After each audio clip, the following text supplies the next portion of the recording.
What's up sa inyo mga katekamots? Ito na naman si Mask Riders on the move na naman. Meron na naman tayong pag-uusapan ngayong araw na to. Mag-aasawa ka ba? Mag-aasawa ka na ba? Single ka ba? Na mag-aasawa na? Para sa yung video na to. Ngayon kung mag-aasawa ka na, tutulungan kita, bibigyan kita ng tips para sa yung video na to. Sana may matutunan ka sa sasabihin ko. Alam mo kasi yung pag-aasawa na yan, hindi kasi biro ang pag-aasawa na yun eh. Hindi yan, totoo yung kasabihan ng mga matatanda na ang pag-aasawa ay hindi yan isang parang kanin lang na sinubo na kapag mainit, iluluwa mo. Totoo yung kanyang kasabihan. Dapat bago ka mag-asawa, alamin mo yung ugali ng babae na talagang makakasundo mo na ba talaga siya habang buhay. Siya na ba talaga yung babae na para sa'yo? Or kaya mo lang siya inasawa kasi gusto mo siya, mahal mo siya, nagagandahan mo siya. Hindi naman ganun yun eh. Bago ka mag-asawa, dapat alam mo yung mga ganyang bagay. Ang pag-aasawa kasi, hindi yan sa ganun lang na pinakasalan mo yung babae dahil gusto mo siya, dahil mahal mo. Kaya ganun, yun na yung asawa. Hindi ganun yun. Ang pag-aasawa ay parang isang trabaho na walang nagpapasweldo. Isipin mo, nakakapagod yun, di ba? Isipin mo, pag nagkaanak kayo, di ba? Na pag mag-aasawa ka na, di ba, yung, yung mag-aalaga ka ng anak nyo na wala namang bayad, pakakainin mo yung anak mo na walang bayad, maglilinis ka ng bahay mo na hindi ka binabayaran ng asawa mo, di ba? Sakripisyo ang pag-aasawa, di ba? Dapat alam mo yung mga ganyan bagay. Hindi pwedeng nag-asawa ka tapos maghihiwalay lang din kayo, sira ang pamilya, napakapangit. Dapat bago ka mag-asawa, alamin mo muna yung ugali ng babae. Sa bagay, kahit sabihin na natin yung girlfriend mo, na maging matagal na, sabihin natin 5 years, 10 years, o kahit 20 years pa nga kayo, as long as hindi kayo nagsasama sa loob ng isang bahay, hindi mo talaga makikilala yan. Dapat kung ikaw, lalaki, bilang isang lalaki, mag-isip ka, dapat makipag-live-in ka nga muna eh.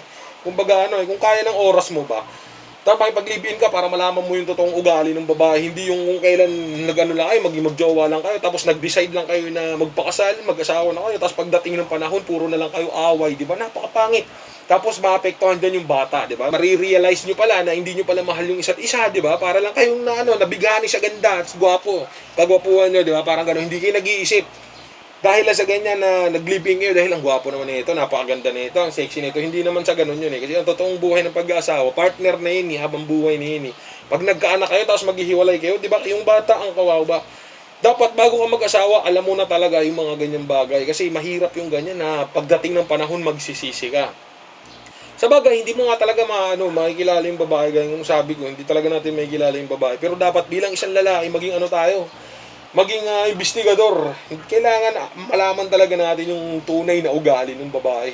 Napakahirap kasi nung pagdating ng panahon na magsisisi ka, di ba? Dapat ang hahanapin mong babae, yung balance. Hindi yung pwedeng yung babae lang yung magaling, tapos ikaw banu ka bilang isang lalaki. Hindi pwedeng ganun. Dapat balance talaga. Magaling ka rin, magaling din yung asawa mong babae. Hindi pwedeng ikaw naman bilang isang lalaki, ikaw ang pinakamagaling, yung asawa mo, talonggis, hindi pwedeng ganun. Dapat balance talaga kayo.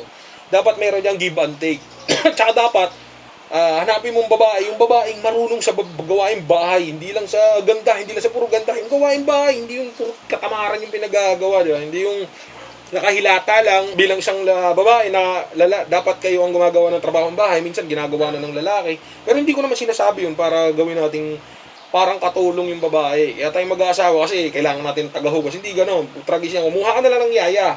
Ang ibig ko bang sabihin, dapat yung babae marunong din kumilos. Hindi pwedeng umaasa na lang kayo sa katulong. Sinisino ko mo. Excuse me. Hindi pwedeng aasa kung paano kung wala kayong pambayad ng katulong, di ba?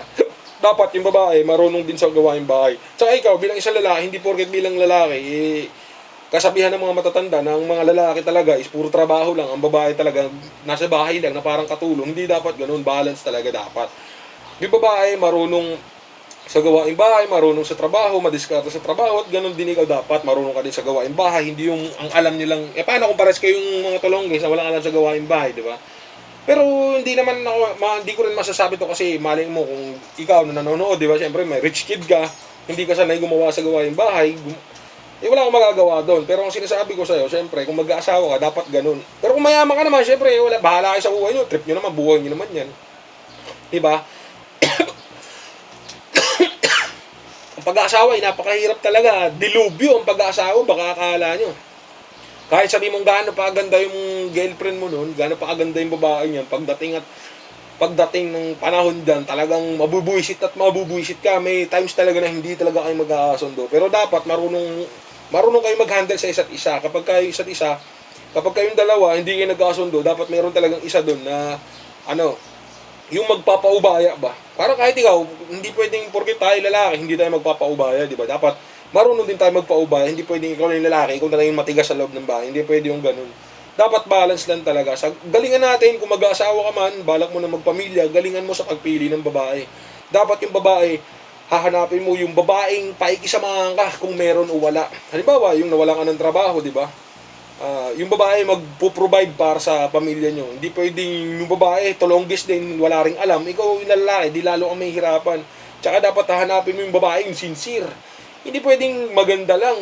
Pag nagsawa sa iyan, wala kang trabaho, iiwan ka rin yan. Hindi pwedeng dapat gano'n. Tapos may anak kayo, di ba? Maraming ganyan, natutulpo, di ba? Yung mga iniwan yung asawa, iniwan yung lalaki dahil walang trabaho, ganyan. Pinagpalit sa iba, di ba? May mga ganon, di ba? Napakapangit. Kaya dapat malaman nyo yung tunay na ugali ng babae. Tsaka hindi lang to para sa babae, para na din to sa mga babaeng manonood din, na balak na rin mag-asawa. Dapat ang hahanapin yung lalaki. Ganon din, opposite lang din, mga balance lang din. Hindi pwedeng nagagapuhan ka lang sa lalaki. Parang katulad ko, pag hinubad ko itong maskara ko, baka sabihin nyo, napaka-pogi. Kupal! Dapat balance lang din talaga.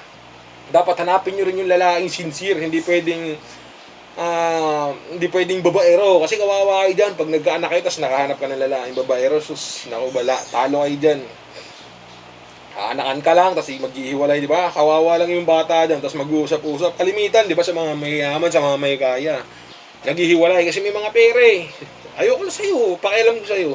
Sige, akin yung bata, suportahan ko yung bata. Parang ganyan yung mga reasons nila. Kaya hindi katulad sa mga medyo low class na low quality na mga Pilipino, yung mga mahihirap na Pilipino, di ba, hindi naghihiwalay kasi alang-alang sa anak nila, iniisip nila yung anak nila, paano, sino mag-aalaga, sino gano'n, sino magsusuporta, di ba?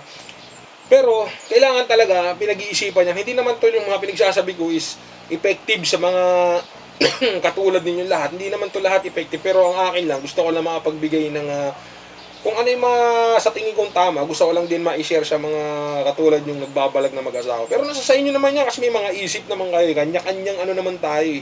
Ang pag-aasawa talagang dilubyo ang pag-aasawa, hindi talaga yan yung biro-biro lang. Nakakala mo mahal mo lang yung babae, yan, nabuntis mo lang, magpakasal kayo, asawa mo na. Yun na yun, hindi natatapos yan. Ang pag-aasawa, isang trabaho talaga habang buhay na magiging trabaho yan na wala namang kapalit na hinihinging bayad. Ganun yun. Kaya kayo, galingan nyo sa pagpili ng mga partner ninyo sa buhay. Hindi pwedeng pag-aasawa ay, gagawin yung biro, laro-laro lang. Nakita mo lang yung babae sa kanto, nag-ano lang kayo, tsuktsakan, nagkaanak, asawa mo na agad. Hindi ganun eh. Dapat inaaral ang pag-aasawa kasi kailangan ng matinding schooling dyan. Dapat pinag-aaralan yan, hindi lang yung kumutira ka ng tira kung sino-sino dyan, tapos inaasawa mo na. Hindi pwedeng ganun. Dapat kayo mga kabataan, o sa mga hindi naman kabataan, kaedad ko lang na wala pang asawa. Sa mga nagbabalak pang mag-asawa, di ba dapat hindi ganun. Kailangan pag-isipan yung mabuti. Mahirap ang mag-asawa, stress. Kung problema lang sa problema talaga mag-asawa. Lalo pa pagdating ng panahon, hindi kayo magkasundo. May mga mag-aasawang ganyan, nagbabaranggayan pa, di ba, nagpapatayan. May mga ganyan, di ba, nababalita. Mrs. sinaksak si Mr. Sinaksak si Mrs. Nagbarilan. Maraming mga ganyan eh. Kasi yun yung mga punot dulo na hindi nagkakasundo. So dapat tayo, bilang isang lalaki, pag-isipan natin yung mga ganyang bagay. Kayo, bilang isang babae, pag-isipan nyo rin. Hindi yung tira ka lang kayo ng tira na pag ginusto nyo ngayon, kinabukasan, ayaw nyo na. Hindi pwedeng ganun eh. Kasi kumbaga, ang pag-aasawa, hindi nga yan kali na isusubo mo, kasi iluluwa mo lang pag ayaw mo pa. So, dapat pag-isipan talaga na mabuti. Galingan natin sa pagpili ng partner natin sa buhay. Hindi tayo pwedeng ano-ano lang, pakaang-kaang lang dyan na pag sino yung makita mo, yun na agad yung partner mo. Kasi hanggang dito na lang muna, ingat kayo palagi, ride safe na lang sa mga kapwa ko riders. Sana may matutunan kayo sa mga pinagsasabi ko to. Ingat kayo palagi, ride safe, and God bless.